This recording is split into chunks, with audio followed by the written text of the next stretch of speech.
ग्वालियर चंबल की सीटों पर पूर्व मुख्यमंत्री कमलनाथ प्रत्याशी चयन की प्रक्रिया में जुट गए हैं। ग्वालियर जिले की 3 विधानसभा सीटों पर चुनाव होने वाले हैं। चुनाव को लेकर आज पूर्व सीएम कमलनाथ के बंगले पर ग्वालियर चंबल के नेताओं के साथ उनकी चर्चा हुई। बैठक में पूर्व मंत्री तरुण भनोट, बाला बच्चन, पीसी शर्मा, जीतू पटवारी भी शामिल हुए। बैठक में ग्वालियर जिले में 3 विधानसभा सीट के उपचुनाव को लेकर प्रत्याशी के नाम पर रायशुमारी का काम जोरों पर है।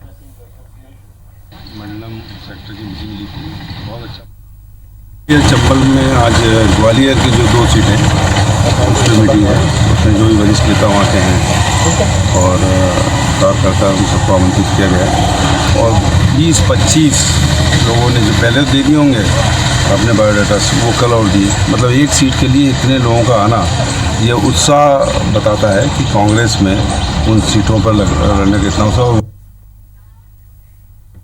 उपचुनाव की सरगर्मी और कोरोना काल के बीच पक्ष और विपक्ष एक दूसरे को घेरने में लगे हुए हैं। कांग्रेस ने 22 बागी विधायकों को घेरने के लिए अब बागी विधायकों के घर चूड़ी भेजने का कार्यक्रम बनाया है। कांग्रेस ने अभियान को लोकतंत्र बचाओ अभियान का नाम दिया है। इसके अलावा झांसी की रानी के बलिदान दिवस को भी पूरी तरह से भुनाने की कोशिश की जा रही है।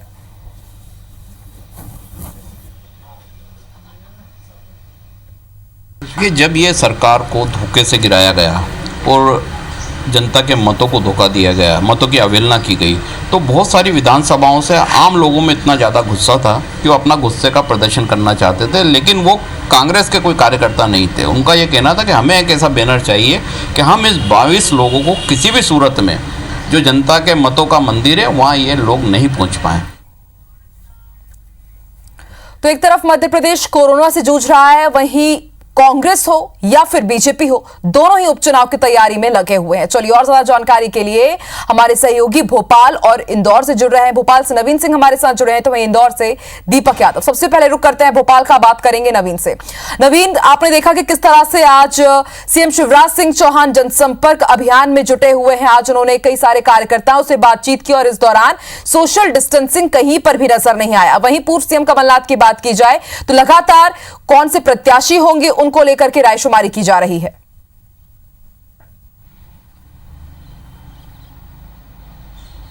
देखिए आकांक्षा, मध्य प्रदेश में अगले कुछ महीनों में 24 सीटों पर उपचुनाव होने हैं और दोनों ही पार्टियों के लिए प्रतिष्ठा का विषय बन चुका है। चूंकि मध्य प्रदेश में पिछली सरकार कांग्रेस की रही, मुख्यमंत्री कमलनाथ रहे, उनकी सरकार को 3 महीने पहले गिरा दिया गया। आरोप कांग्रेस की तरफ से ये लगाए गए कि बीजेपी के तमाम जो बीजेपी का नेतृत्व है उन्होंने और शिवराज सिंह चौहान ने मिलकर उनकी सरकार को गिराया है और ये एक षड्यंत्र के साथ गिराया गया। लिहाजा वो सत्ता में वापसी करेंगे, चूंकि उन्होंने 1.25 साल की सरकार में बेहतरीन परफॉर्मेंस दिया है और इसी आधार पर वो वोट भी मांगेंगे और सत्ता में दोबारा वापसी करेंगे।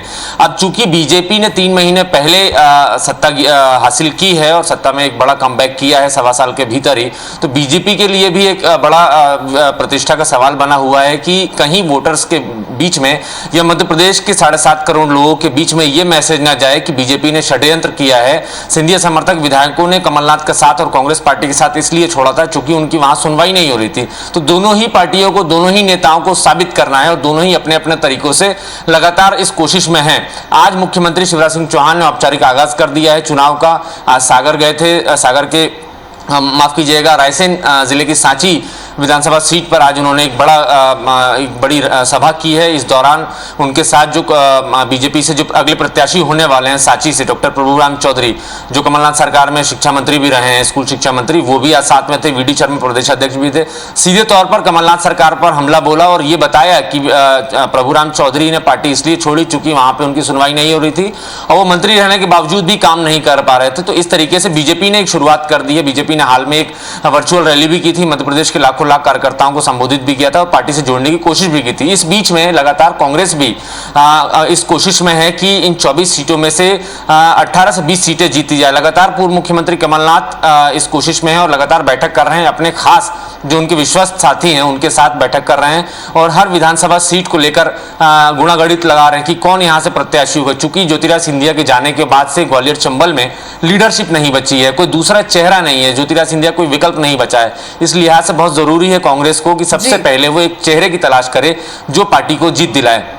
तो इसी लिहाज से आज एक बड़ी बैठक हुई है। हालांकि बैठकें रोज पूर्व मुख्यमंत्री कमलनाथ ले रहे हैं पीसीसी चीफ होने के नाते, तो आज ग्वालियर चंबल के तमाम दावेदार, तमाम प्रत्याशी आज कमलनाथ से मिलने पहुंचे थे और तमाम वरिष्ठ नेताओं के साथ बैठकर रायशुमारी भी हुई है कि क्या पैमाने होंगे टिकट के और कौन काबिल आदमी है, कौन काबिल शख्स होगा जिसको कांग्रेस की टिकट पर चुनाव लड़ाया जाए और सत्ता में वापसी की जाए। बिल्कुल नवीन, बैठकों का दौर शुरू हो गया है, तैयारी काफी तेज देखी जा रही है। यहां बैठक हो रही है तो वहीं दूसरी तरफ रणनीति भी बनाई जा रही है। पहले वायरल ऑडियो और वीडियो हमने देखा कि किस तरह से उसको लेकर के काफी विरोध किया गया और अब चूड़ी भेंट करने का भी प्रोग्राम बनाया जा रहा है। दीपक, हमने इंदौर से ही खबर दिखाई है कि किस तरह से लोकतंत्र बचाओ अभियान के तहत चूड़ी भेंट करने का प्रोग्राम बनाया गया है। 22 बागी विधायकों को चूड़ी भेंट की जाएगी।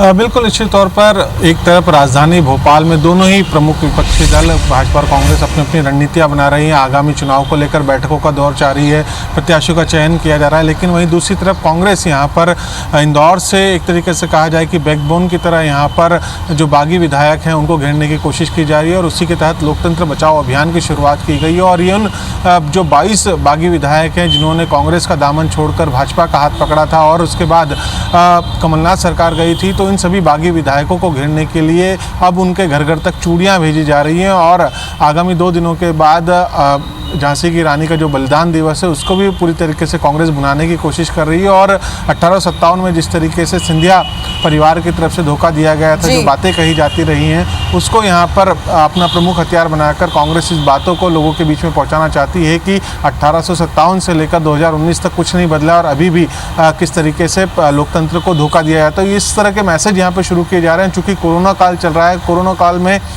भीड़ लगाकर प्रचार प्रसार नहीं किया जा सकता, लेकिन ऑडियो वीडियो के माध्यम से हम लगातार देख ही रहे हैं कि आरोप प्रत्यारोप का दौर शुरू है। वहीं साथ ही साथ इस तरह के अभियान भी शुरू किए जा रहे हैं ताकि जनता के बीच में दीपक अलग अलग नए नए क्रिएटिव आइडियाज लेकर के आ रहे हैं तमाम तरह की पॉलिटिक्स करने के लिए। वायरल ऑडियो वीडियो के बाद अब चूड़ी पॉलिटिक्स भी सामने आई है। नवीन, आपका बहुत बहुत शुक्रिया।